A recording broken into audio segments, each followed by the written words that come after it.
students, so welcome to Statisticspedia. Now today's lecture is based on the limiting form of chi-square distribution for n tends to infinity. Now first I would like to explain you that what do you mean by the limiting form. देखिए limiting form क्या होता है कि suppose for the degrees for any parameter of any distribution, अभी हम बहुत ही general बात कर रहे हैं, we are not talking about the chi-square distribution, here we are talking about कि limiting form होता क्या है. So chi-square distribution, if you have seen my previous lecture, तो हमने एक graphical इसको represent किया था कि chi-square distribution can be drawn in this manner and it lies from 0 to infinity. Yes, because ये positive होता है. Why? Because chi-square is nothing but it is a square of the standard normal variate. Now what we want to know, तो basically chi-square का जो parameter है जो उसको define करता है वो क्या है, उसका degree of freedom. Now once the degree of freedom becomes large, या किसी भी any parameter की हम बात कर रहे हैं, suppose हम in general any distribution की बात कर रहे हैं कि अगर किसी भी distribution का कोई भी parameter large हो जाता है, लार्ज मतलब क्या होता है कि जो साइज, ये इसे हम कहते हैं sample size. If the sample size is greater than 30 then it is regarded as a large sample. So if the sample size is greater than 30 then we want to know the behaviour of the distribution. जैसे अभी तो हम यहाँ chi square पढ़ रहे हैं, but कोई सा भी बाइनोमियल है, पॉइसन है, गामा है, तो किसी भी डिस्ट्रीब्यूशन का हम नेचर जानना चाहते हैं कि अगर आपका कोई भी पैरामीटर की वैल्यूज लार्ज हो जाती हैं एंड इन स्टैटिस्टिक्स कोई भी वैल्यू सपोज लार्ज हो जाती है, तो how we represent that N is tending towards infinity. Now N approaches towards infinity means the value is very large. The value is very large means कि N is greater than 30. क्योंकि यहाँ पर n parameter है chi square का, इसलिए यहाँ पे मैंने n लिखा है. तो लिमिटिंग फॉर्म मतलब कि वी वांट टू नो कि अगर कोई पैरामीटर की वैल्यू लार्ज हो जाती है, मतलब ऑलमोस्ट टेंडिंग टुवर्ड्स इन्फिनिटी हो जाती है, तो वो जो डिस्ट्रीब्यूशन है उसका नेचर कैसा होता है, वो कैसा बिहेव करता है, उसका कर्व का फॉर्म कैसा होता है. ठीक है, so we want to know कि if the parameter values are very large almost tending towards infinity, then what will be the behaviour of that specific curve, what will be the nature of that specific curve. तो आपने देखा होगा whenever we find the limiting form of any of the distribution, mostly the distributions will tend towards the normal distribution.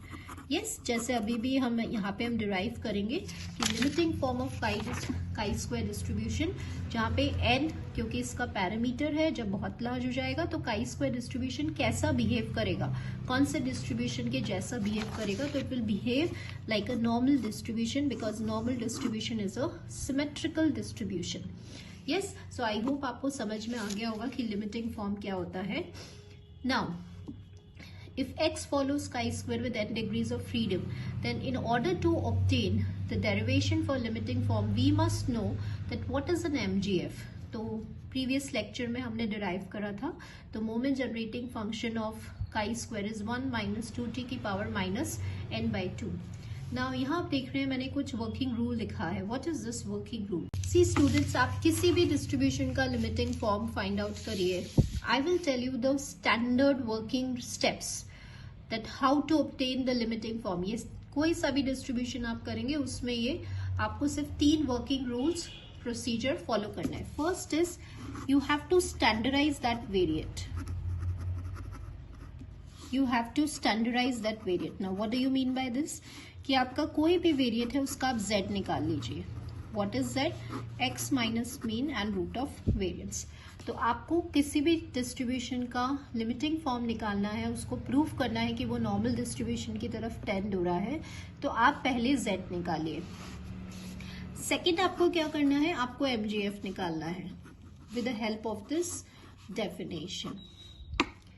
ठीक है, अब third आपको पता है कि जो MGF होता है स्टैंडर्ड नॉर्मल वेरिएट का, वो क्या होता है ET²/2. ये आना चाहिए हमारा आंसर. अगर आपने ये प्रूव कर दिया तो इसका मतलब आपकी जो प्रॉपर्टी है लिमिटिंग प्रॉपर्टी वो सेटिस्फाई हो गई. यस, तो इन दिस थर्ड हम यहाँ पे लिमिट लगा देंगे. अब जैसे काई स्क्वायर का डिग्रीज ऑफ फ्रीडम या पैरामीटर n है, तो n इज वेरी लार्ज। अगर आप कोई और डिस्ट्रीब्यूशन कर रहे हैं, अगर आप गामा डिस्ट्रीब्यूशन कर रहे हैं, तो गामा डिस्ट्रीब्यूशन का पैरामीटर लैम्डा होता है, तो वहां पे हम ये प्रॉपर्टी लगा देंगे। सो डिपेंड्स कि आप कौन सा डिस्ट्रीब्यूशन फॉलो कर रहे हैं, तो यहाँ पे आपकी जो भी पैरामीटर वैल्यू है वो रखी जाती है। यस, सो आई होप कि आपको ये 3 वर्किंग स्टेप्स समझ में आ गए होंगे। यही हम इम्प्लीमेंट करेंगे काई स्क्वायर में। तो I have written over here first you need to standardise the variate, मतलब आपको z निकालना है। उसके बाद आपको mgf निकालना है z का। उसके बाद आपको लिमिट लगानी है, जो भी आपका पैरामीटर है, डिग्री ऑफ फ्रीडम है, उस पर आप लिमिट लगाइए, मतलब टेंडिंग टुवर्ड्स इन्फिनिटी करिए। And if your abject t, if the moment generating function of standard normal variate e की पावर t स्क्वायर बाई 2 आ रहा है, तो आपका यूनिकनेस थ्योरम ऑफ mgf से प्रूफ हो जाएगा कि आपका जो डिस्ट्रीब्यूशन है, whatever distribution you are taking, that tends to the normal distribution and your limiting property is being satisfied. So let's start with it and let's implement these 3 working steps on chi-square. So students, I'm starting with the first working rule. वो क्या कहता है कि आप सबसे पहले standardised variate निकालिए। तो standardised chi square variate z हम निकालने जा रहे हैं। फॉर्मूला होता है x माइनस मीन मतलब म्यू बाय सिग्मा। यहाँ पे हमने जनरलाइज कर दिया ना। What is mean for chi square? आपको पता है काई स्क्वायर का मीन n होता है और वेरिएंस उसका ट्वाइस n होता है। ठीक है, तो अब जब आप यहाँ पे पुट करेंगे तो आपका z क्या हो जाएगा? हम यहाँ पे इसको इक्वेशन नंबर 1 मार्क कर रहे हैं। ठीक है, तो जहां म्यू सिग्मा आएगा वहां पे we will substitute these values. तो आपने फर्स्ट अपना रूल फॉलो कर लिया। नाउ सेकंड रूल क्या है? Find the MGF. तो by the definition of MGF, so now by the definition of MGF, mzt क्या होता है? Expectation e to the power of tz, and what is z? z is x minus mu by sigma. So I have substituted over here. अब थोड़ा सा हम क्या करेंगे, इसको थोड़ा सिंप्लीफाई करेंगे। तो सिंप्लीफाई कैसे करेंगे? By the power rule. जैसे बेस सेम है तो हमने इसको स्प्लिट कर दिया। नाउ सी, अब इसमें वो पार्ट निकालिए जो कांस्टेंट है। कांस्टेंट मतलब ऐसा पार्ट जिसमें x नहीं है। तो इस पार्ट में x नहीं है, तो इसको एक्सपेक्टेशन से बाहर ले लीजिए।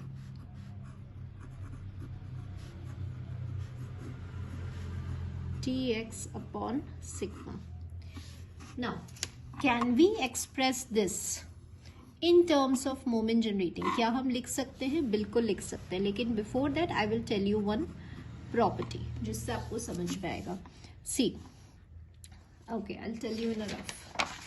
See, suppose अगर आपके पास m5xt है, so what is a property for mgf?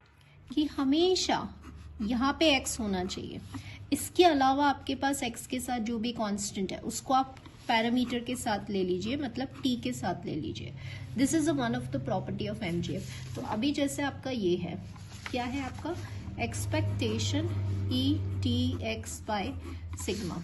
अब इसको हमें लिखना है in terms of the formula of MGF. तो एमजीएफ के फॉर्मूले में यहाँ हमेशा x रहना चाहिए। बाकी जो भी बचा हुआ है, अब क्या बचा है आपका? t बाय सिग्मा, तो उसको आपको अंदर लिखना है।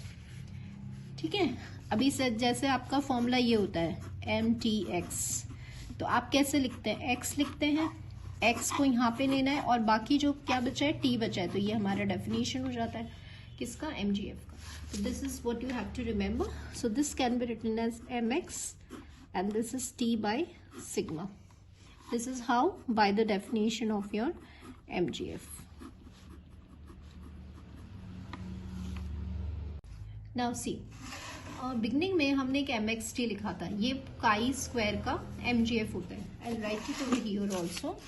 Now what is an mgf for chi square? mxt 1 minus 2t minus n by 2। लेकिन अभी यहाँ पर आपके पास क्या है? यहाँ पे mxt बाय सिग्मा है। तो जब mxt था तब यहाँ पे क्या आ रहा था? t। अभी mxt बाय सिग्मा है, तो कैसे लिखेंगे आप इसको? 1t को किससे रिप्लेस कर देंगे? t बाय सिग्मा से, और ये ऐसा हो जाएगा। ठीक है, अब हमें क्या करना है?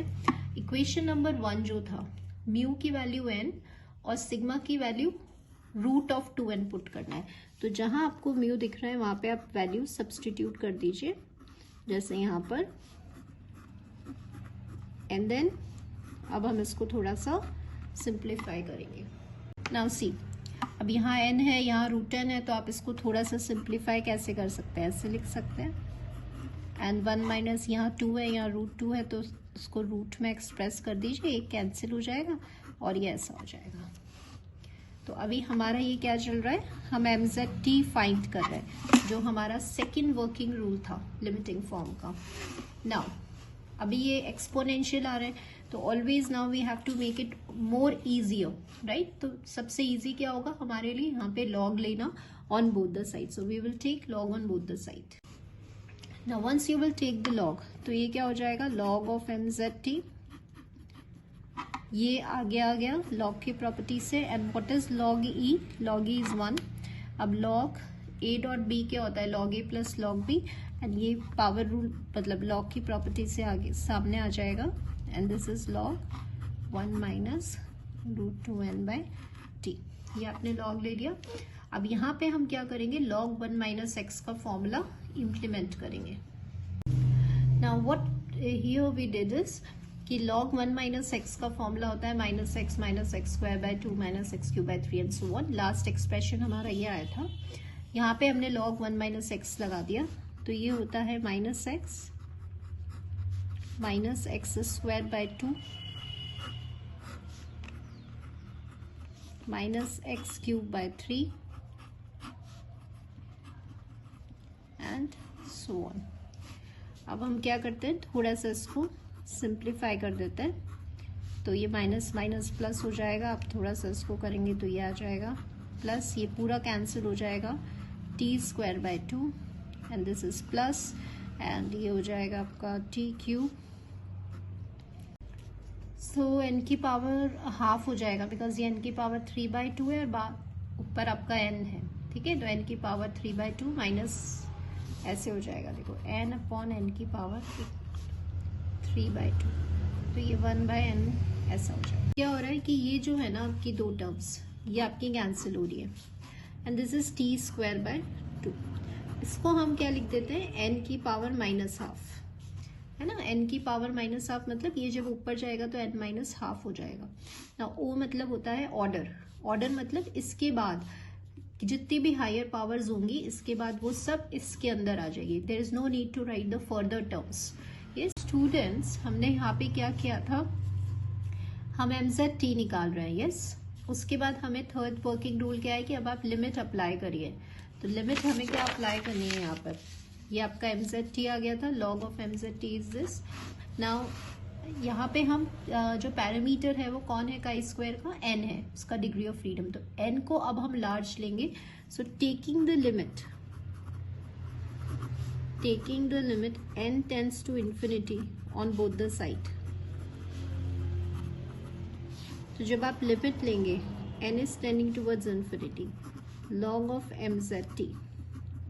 इस पे जब आप लिमिट लेंगे तो इस पे तो कांस्टेंट है, यहाँ पे आप लिमिट लेंगे तो देखो ये क्या है, 1/n की पावर हाफ. अब 1/n की पावर हाफ में जब लिमिट लेंगे तो 1/∞ दैट इज 0.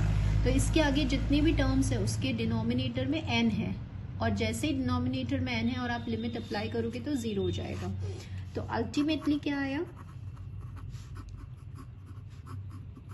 ये जब log इस साइड गया तो et² 2. और यही हमारा थर्ड वर्किंग रूल था कि अगर आपने mzt को higher values of the parameter या डिग्री ऑफ फ्रीडम के लिए e की पावर t² 2 प्रूव कर दिया तो आपका लिमिटिंग फ्रॉम वाली प्रॉपर्टी सेटिस्फाई हो जाएगी.